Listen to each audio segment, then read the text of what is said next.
जय माता की दोस्तों 10 जनवरी को सकट चौथ यानी सकट पूजा की जाती है और इसमें गणेश जी की पूजा की जाती है और सभी माताएं पूरे दिन का उपवास रखती हैं और अपने पुत्र की अपने बच्चों की लंबी आयु मांगती हैं और पूरा दिन निर्जला व्रत रख के शाम को चंद्रमा को अर्घ देकर ही अपना व्रत खोलती हैं।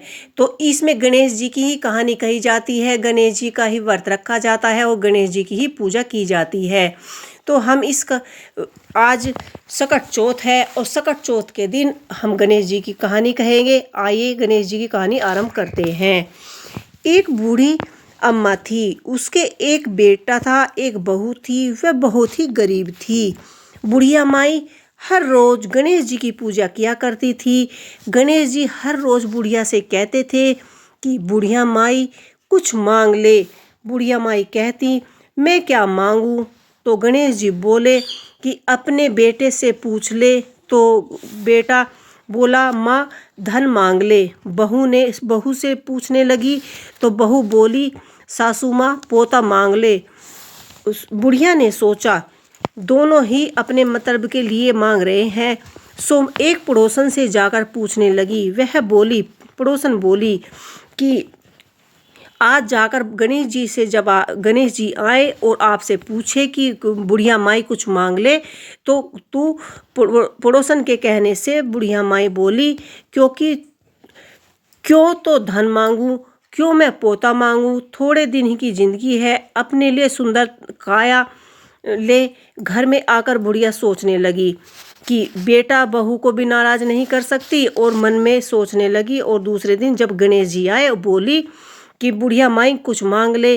तो बुढ़िया माई ने कहा मुझे सुंदर काया दे, सोने के कटोरे में पोते को दूध पिलाती देखूं, अमर सुहाग दे, निरोगी काया दे, भाई दे, भतीजे दे, सारा परिवार दे, सुख दे, मोक्ष दे। गणेश जी ने कहा कि हे बुढ़िया माई तूने तो मुझे ठग लिया, सब कुछ तो तूने मांग ही लिया है, अब जैसा तूने बोला है वैसा ही हो जाएगा।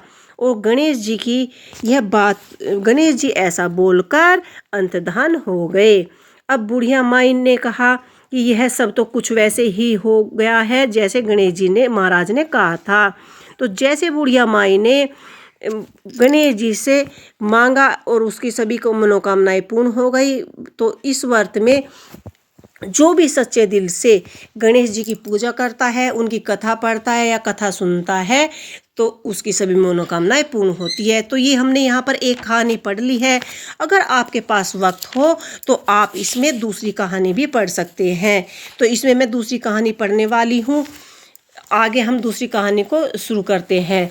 तो एक दिन गणेश जी महाराज चुटक बिनाऊ बोले कि एक मुट्ठी चावल, एक चम्मच दूध लेकर वह घूम रहे थे कि कोई मेरी खीर बना दो, कोई मेरी खीर बना दो। तो उनके सामने एक बुढ़िया बोली ला बेटा तेरे लिए खीर मैं बना देती हूँ। एक कटोरी में चावल दूध लेकर गणेश जी के बोले अनुसार वह घर लौट आई और स्टोव लाकर बुढ़िया माई स्टोव पर खीर बनाने लगी। गणेश जी महाराज बोले कि मैं बाहर जाकर आता हूँ, इतने तुम खीर बना लो। खीर बनकर तैयार हो गई। बुढ़िया माई बोली कि बहू के मुंह में पानी आ गया और वह दरवाजे के पीछे छिपकर खीर खाकर डकार ले ली और थोड़ी सी खीर जमीन पर गिर गई। तो वह गणेश जी ने उससे ही भोग लगा लिया। तो इस तरह से आप गणेश जी की कोई भी कहानी पढ़ सकते हैं। तो इस वीडियो में इतना ही।